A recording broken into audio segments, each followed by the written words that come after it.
Hello and welcome to another fantastic episode of Chan Walrus's Cookery Kitchen. Here today with us we have our good friend Rebecca Buckle, and she is a smearer in the food industry. So can you tell me about smearing? It's a very technical skill. I see. Requires lots of training.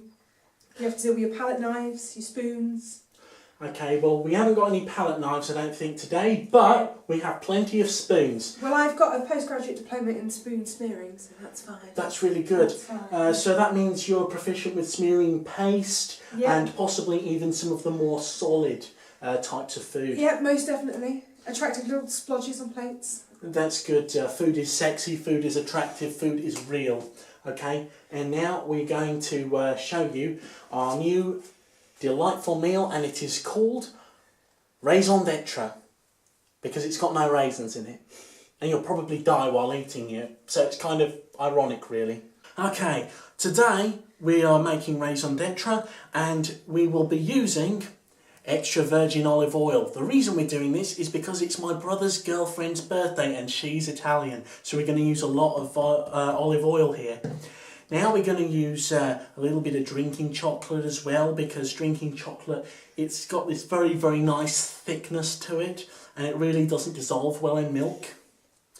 Next, we've got plain flour. Now, a lot of people like coloured flour, like blue flour, but we use plain white flour because that's good, because it's good stuff. These three mixed together will form a particularly nice paste to smear. That'll be fine. And on top of that, we're going to be adding the ground black pepper in order to add some sort of racial equality between the plain white flour and a little bit of the black pepper. We are equal opportunity cooks after all. Yeah, and we're going to mix it all together with a little drop of glycerin and rose water. So what we're going to do is we're going to move these ingredients over here. Okay. Alright, now the other ingredients we got in front of us are a little bit of lemon juice, mixed herbs because that's really, really nice, a little bit of Hartley's jam because it's going to be a jammy situation getting out of this bloody thing alive, a little bit of bread, and our good old friend Heinz tomato ketchup because of the brand name. Right, so where shall we begin? On top of that we've got a bunch of grapes because, you know... I think we should lubricate, I don't know what that is. I've been on the gin already. The bread with some olive oil. Okay, so how would you suggest we lubricate I think you should use this cup. You should pour the olive oil on the cup because it's got a nice sort of round edge. Yeah, and try and get that on the... That's absolutely fine. Shall we place the bread upon the plate? Now, in the meantime, while she's doing that, I'm going to set up our main course. So I'm going to get a little jollop of... A jollop? A jollop of the Hartley's best strawberry jam, and I'm going to put it on a new plate, and I'm going to make a couple of little dollops of jam there. Alright? Okay. That's some absolutely excellent spreading. Whilst you're jolloping some jam, I am going to create a paste for the foundation layer of the bread. Okay, that's excellent work there, Becca. You are a star. The olive oil. Alright, now what I'm going to do next is I'm going to be taking these grapes and I am going to be meshing them into the plate. I do this because grapes are very dangerous creatures. Now, when you're removing them, make sure you use your appropriate fingers, which is your index finger and your thumb, because otherwise they can complain, and you don't want grapes complaining to management because, well, if they do, well, we all know what happens, don't we, Becca?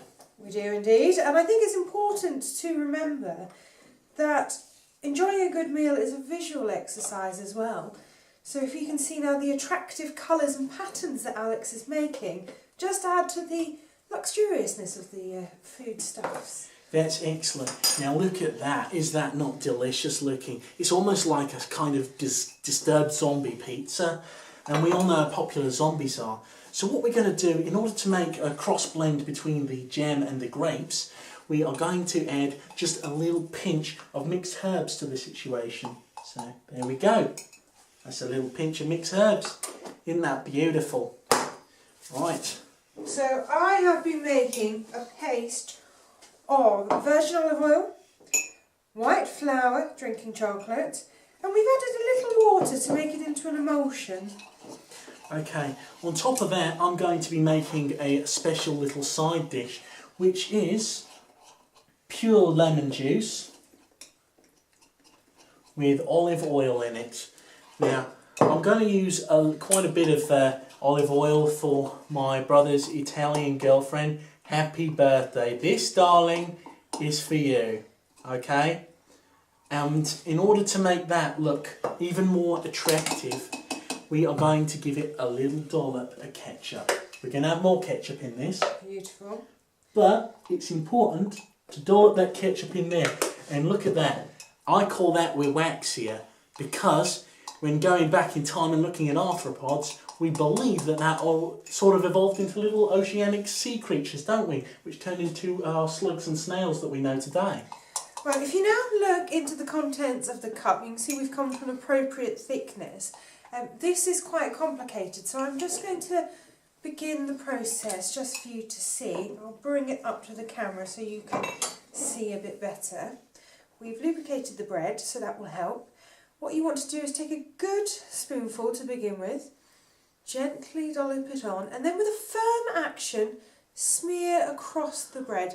Don't worry if you don't get all the way down to the bottom, we will be adding on in layers, okay? Did you see the way that she smeared it on the bread?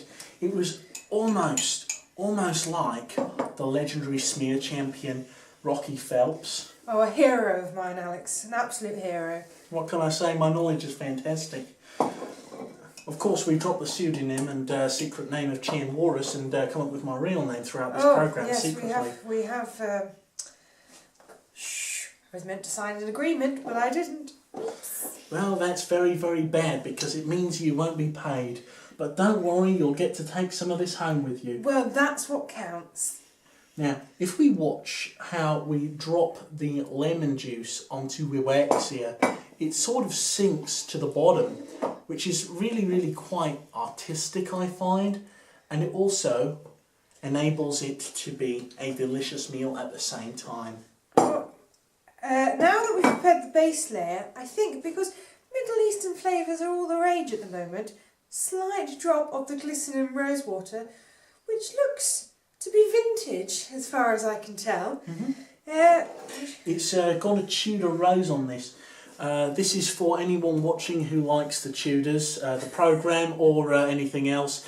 As you can see, the Tudor rose is now copyrighted probably by the BBC and by the Queen. She wouldn't let them make the Royal Guard dressings and stuff. That was really naughty of her.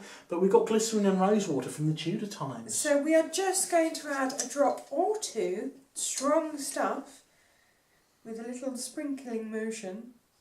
Sprinkle, sprinkle. I see you majored in sprinkling from that. That was fantastic.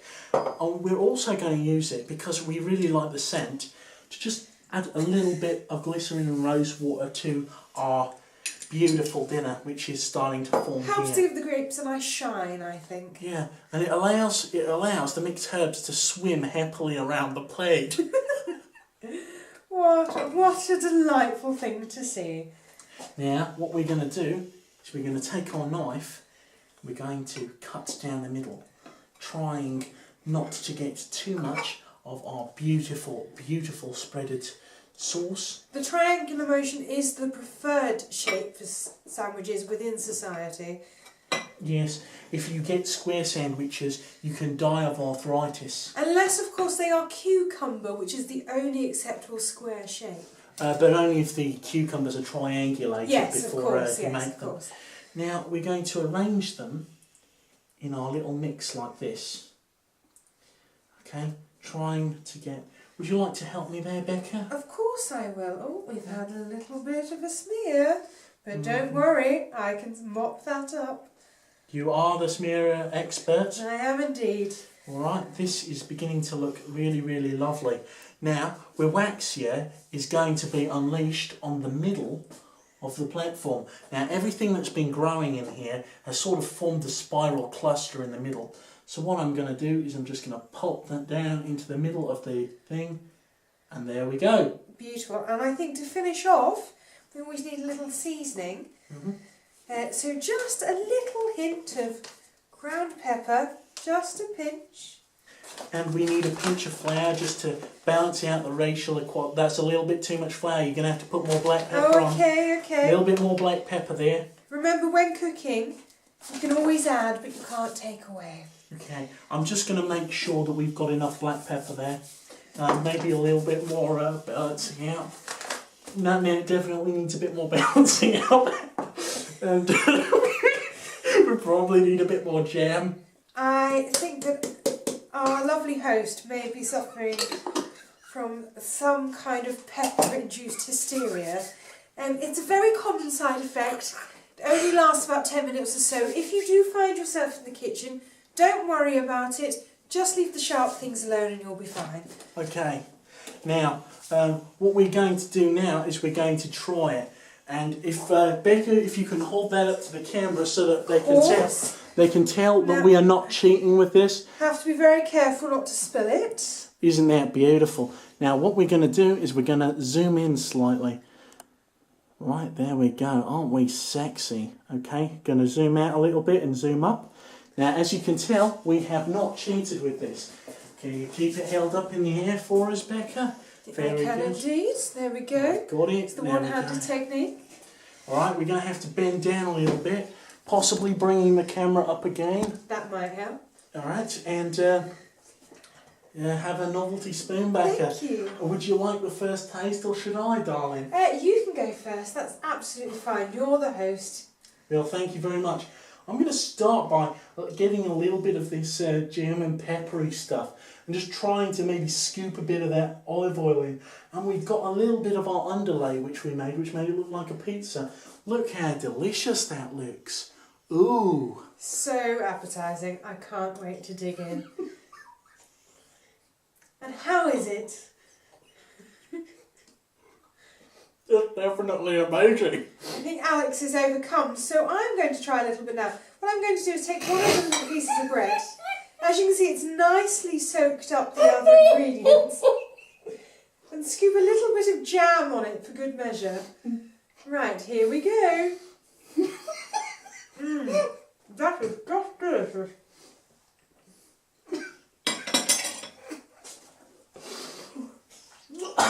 The rose water is really coming out well in it.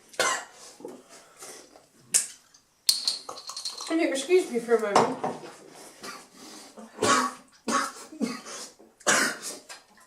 Well, that has to be one of the most unusual items I've eaten in some time. I think you should try a little bit of the underlay because it's really quite scrumptious. I did have underlay on top of the bread. I don't believe you've tried the bread yet. I'm going to be trying a bit of that bread there, but you should definitely try some more. I mean, there's a nice dollop of jammy underlay there. Alright, I think I did that.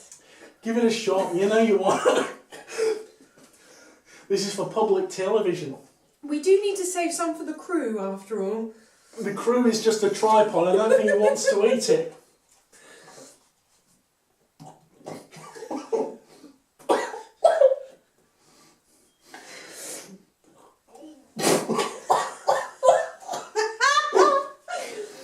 Please excuse me, watchers.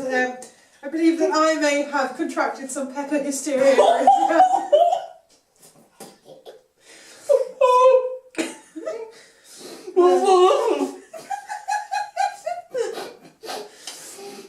As you can see, Alex is very much enjoying that. It looks... Ooh! We've come to the end of the cook-off, Alex. Yes. And I think you can see clearly from the plate here and the presentation that this meal looks good not only when first put on the plate, but also when regurgitated afterwards. It maintains its shape very well, and that would be mainly due to the oil and rosewater combination and the glue-like effect of the flour. Yes, it has a very, very odd texture, which I wouldn't recommend or advise to anybody ever. But it was definitely worth trying out, and this is why I don't generally eat Italian food. Yes. It's the oil and the rose water and the whole combination of Tudor and Italian and bringing them both together in an amazing clash which resulted in the deliciousness that you see before your very eyes. But I'm sure your girlfriend's sister, your brother's girlfriend, will be extremely happy with it. What a birthday gift to have.